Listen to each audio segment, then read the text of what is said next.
Hi friends, இது Pankaj Nalabagam. First time நம்மளோட channel video பார்க்குறவங்க மறக்காம சேனலை சப்ஸ்கிரைப் பண்ணிக்கங்க. அப்பதான் நம்ம சேனல்ல தொடர்ந்து வீடியோவை உங்களால் மிஸ் பண்ணாமல் பார்க்க முடியும். நவராத்திரி பெருவிழா 10 நாட்கள் சிறப்பாக கொண்டாடப்படும். அந்த நவராத்திரி பெருவிழா தினமான 6வது நாளான இன்று நாம் லக்ஷ்மி தேவியை நம்ம வழிபட்டு பிரசாதத்தை நைவேத்தியமாக படைக்கலாம். இந்த நவராத்திரி பெருவிழா போது கோயில் மற்றும் வீடுகளெல்லாம் கொலு வச்சு மக்கள் வணங்குவாங்க. அந்த மாதிரி மக்கள் வணங்கும் போது நிலையான இன்பம், செல்வம், வீடு பேறு மற்றும் ஆயுள் ஆரோக்கியம் எல்லாம் கிடைக்கணும்னு சொல்லிட்டு சுவாமியை வேண்டி விரதம் இருப்பாங்க. இன்னைக்கு நம்ம என்னென்ன ரெசிபிஸ் பண்ணியிருக்கோன்றதை பார்க்கலாம் வாங்க.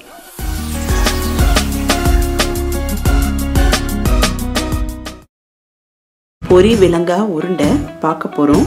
இது ஒரு ட்ரெடிஷ்னல் ரெசிபி. ஈவினிங் ஸ்நாக்ஸாகவும் நம்ம சாப்பிட்லாம். ரொம்ப நல்லாயிருக்கும். எப்படி பண்ணுறதுன்றதை பார்க்கலாம். ஃபஸ்ட்டு சில பொருட்களெல்லாம் நல்லா வறுத்து எடுக்கணும். முதல்ல புழுங்கலரிசியை கடாயில் போட்டுடலாம். நல்ல செவப்பாக வறுத்து எடுத்துக்கலாம். இப்போ நல்லா கலர் மாறிடுச்சு. வாசனையும் நல்லாயிருக்கும். இதை தனியாக எடுத்து வச்சிடலாம். பொட்டுக்கடலையை எடுத்துக்கலாம். இதுவும் கலர் மாறுற வரைக்கும் வறுத்துக்கலாம். குழந்தைங்களுக்கெல்லாம் இந்த பொரிவிலங்காய் உருண்டை பண்ணி கொடுத்தா ரொம்ப நல்லது. அடுத்து பாசிப்பருப்பு எடுத்துக்கலாம். இந்த பொரிவிலங்காய் உருண்டையில் புரோட்டீன் சத்து நிறைய இருக்குது. அதனால் குழந்தைங்கள்லேருந்து பெரியவங்க வரைக்கும் எல்லாரும் சாப்பிடலாம். இது கலர் மாறிடுச்சு. அடுத்து நம்ம இப்போ கடலைப்பருப்பு எடுத்துக்கலாம்.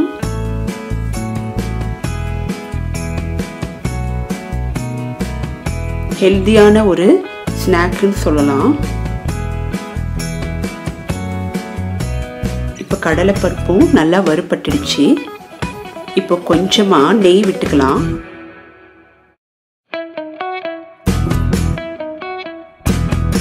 கோதுமை மாவு எடுத்துக்கலாம்.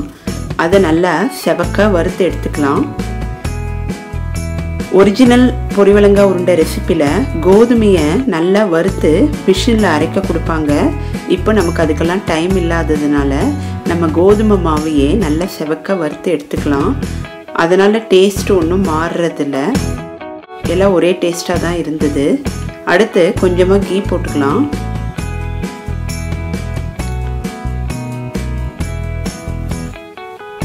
துருவிய தேங்காய் கொஞ்சம் எடுத்து அதுவும் நல்லா செவக்க வறுத்துக்கலாம்.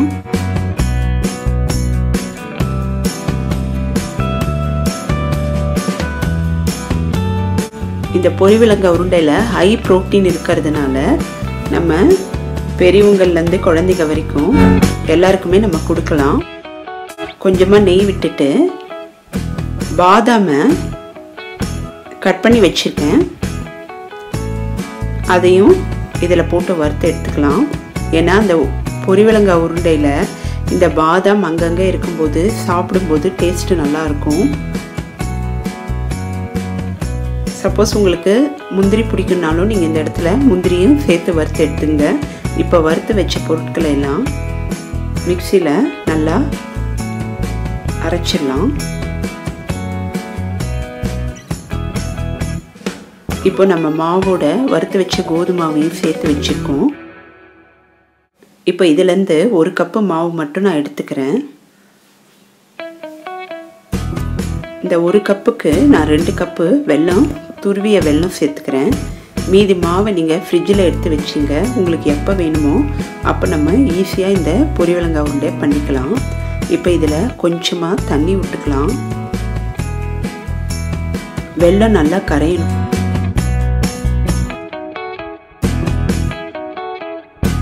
ஒரு 2லேருந்து 3 நிமிஷம் இப்படி இலக்கி கொடுக்கலாம். இப்போ நல்லா வெல்லமெல்லாம் கரைஞ்சிடுச்சு.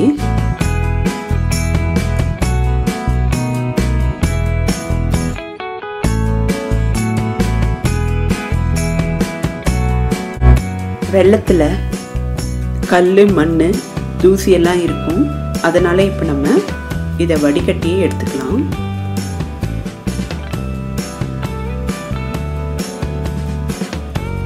இப்போ நம்ம வெள்ளை பாகுக்கு ரெடி பண்ணிக்கலாம். அடுப்பை கொஞ்சம் சிம்மிலே வச்சுக்கலாம். இப்போ கொஞ்சமாக ஏலத்தூள் சேர்த்துக்கலாம்.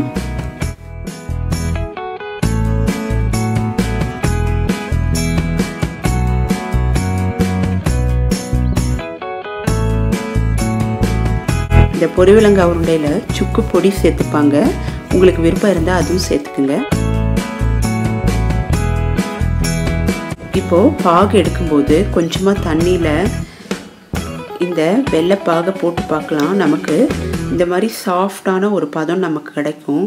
இதுதான் இந்த பொரிவிலங்காய் உருண்டைக்கு ஏற்ற கரெக்டான பதம். இப்போ நம்ம அடுப்பை ஆஃப் பண்ணிடலாம். இப்போ ஒரு கடாயில் 1 கப்பு மாவு எடுத்து வச்சுருந்தோம். அதை இங்கே சேர்த்துக்கலாம். இதோட வறுத்து வச்ச பாதாம் சேர்த்துக்கலாம். வறுத்து வச்ச தேங்காவையும் சேர்த்துக்கலாம்.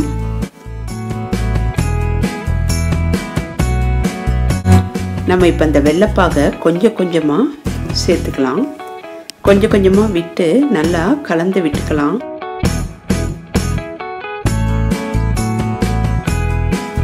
பார்த்து கவனமாக பண்ணிக்கலாம் இந்த ஸ்டெப்பு. இப்போ கொஞ்சம் மிதமான சூட்லேயே நம்ம இந்த மாதிரி உருண்டைகளாக பிடிக்க ஆரம்பிச்சிடலாம். கையில் ஒட்டும், அதனால் கொஞ்சமாக நெய்யை கொஞ்சம் தடவி எடுத்து நம்ம உருண்டை பிடிச்சிக்கலாம். இந்த மாதிரி எல்லா உருண்டையும் பண்ணி வச்சிடலாம். மேலால் கொஞ்சமாக மாவையும் நம்ம டஸ்ட் பண்ணி இப்படி வச்சிடலாம். நமக்கு சுவையான பொரிவிலங்காய் உருண்டை தயாராகிடுச்சு. இது வீட்டில் இருக்கிற பொருளை வச்சு ஈஸியாக பண்ணிடலாம். இதுக்கு டைம் நிறைய எடுக்காது. மாங்காய் சாதம் பார்க்கலாம். டேஸ்டான மாங்காய் சாதம் நிமிஷத்தில் எப்படி ரெடி பண்ணுறதுன்றதை பார்க்கலாம் வாங்க.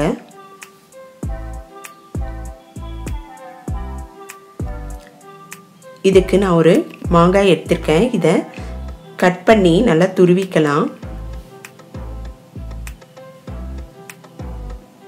நம்ம தேவையான அளவு மாங்காயை துருவி வச்சுருக்கோம். இப்போ ஒரு கடாய் எடுத்துக்கலாம். இதில் வெந்தயத்தை சேர்த்து நல்லா செவப்பாக வறுத்து இதை நல்லா பொடிச்சிடலாம். இப்போ இன்னொரு கடாயில் தேவையான அளவு எண்ணெய் விட்டுக்கலாம். இப்போ நம்ம கடுகு மணிப்பருப்பு தாளிச்சிடலாம். இந்த மாங்காய் சாதம் எலுமிச்சை பழ சாதம் மாதிரி டேஸ்ட் ரொம்ப நல்லா இருக்கும். புளிப்பாகவும் இனிப்பாகவும் இருக்கும். டேஸ்ட்டுக்காக நான் கொஞ்சமாக வேர்க்கடலையும் சேர்த்து இதோட வதக்கிடுறேன். இப்போது துருவிய இஞ்சி சேர்த்துக்கலாம். கட் பண்ணி வச்ச பச்சை மிளகாய் சேர்த்துக்கலாம். காரம் உங்களுக்கு வேணும்னா இன்னொரு பச்சை மிளகாயும் சேர்த்துக்கலாம். இப்போ நல்லா வதக்கி விட்டுக்கலாம். ஈஸியான ஒரு லஞ்ச் பாக்ஸ் ரெசிபி. கருவேப்பிலை சேர்த்துக்கலாம். இப்போ துருவிய மாங்காயை சேர்த்து நல்லா வதக்கிடலாம். இங்கே 3 பேர் சாப்பிட்ற மாதிரி நான் பண்ணியிருக்கேன். மாங்காய் நல்லா புளிப்பாக இருக்கும். இப்போ மஞ்சத்தூள் உப்பு சேர்த்துலாம்.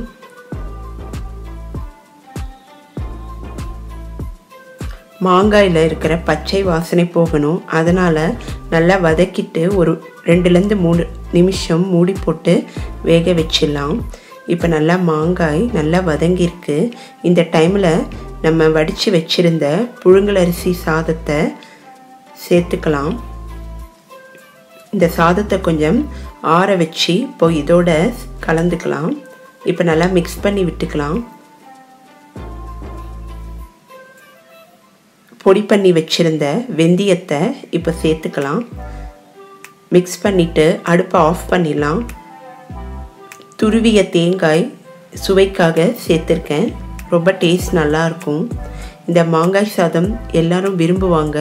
இந்த சீசனில் ரொம்ப டேஸ்டான லஞ்ச் பாக்ஸ் ரெசிபி நிமிஷத்தில் ரெடி பண்ணிடலாம். எல்லாருக்கும் ரொம்ப பிடித்தமான ஒரு லஞ்ச் பாக்ஸ் ரெசிபி. அடுத்து நம்ம நைவேத்தியம் பண்ண போகிறது பச்சை பயிறு சுண்டல். பச்சை பயிரை நல்லா கழுவி ஊற வச்சிடலாம். இது 3லேருந்து 4 மணி நேரம் ஊறினா போதும்.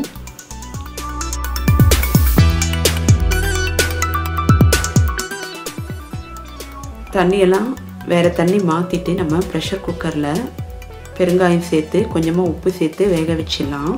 இப்போது தாளிக்கிறதுக்காக தேங்காய் எண்ணெயை ஆட் பண்ணிக்கலாம். கடுகு சேர்த்துக்கலாம். இந்த பச்சை பயிறு சுண்டல் உடம்புக்கு ரொம்ப நல்லது, டேஸ்ட்டு ரொம்ப நல்லாயிருக்கும். இதோட மணிப்பருப்பு சேர்த்துக்கலாம். இந்த சுண்டல் வகைகளை நவராத்திரி அன்றைக்கி தான் பண்ணணும்னு இல்லை, ஈவினிங் டைமில் கூட நம்ம ஒரு நாள் ஒரு வகை சுண்டல் பண்ணி சாப்பிட்லாம். ஹெல்த்துக்கு ரொம்ப நல்லது. இப்போது இதோட துருவனை இஞ்சியை சேர்த்துருக்கேன். பச்சை மிளகாய் 1 சேர்த்துருக்கேன்.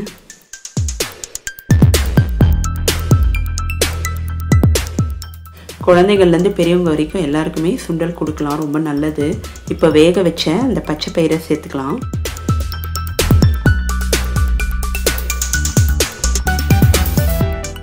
இப்போது உப்பு கொஞ்சம் தேவைப்படுது, அதனால் உப்பு சேர்த்துக்கிறேன். நீங்கள் உப்பு மட்டும் கொஞ்சம் பார்த்து சேர்த்துக்குங்க. ஏன்னா நம்ம வேக வைக்கும் போதும் உப்பு சேர்த்துருக்கோம், வெந்த பிறகும் நம்ம கொஞ்சம் உப்பு சேர்த்துருக்கோம், அதனால் பார்த்து சேர்த்துக்குங்க. இப்போ மஞ்சத்தூள் சேர்த்துக்கலாம். மிளகாய்த்தூள் சேர்த்துக்கலாம்.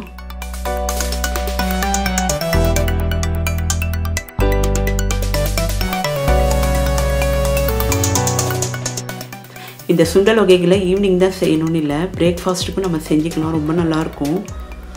இப்போது தேங்காவை மேலால் துருவி போட்டுடலாம்.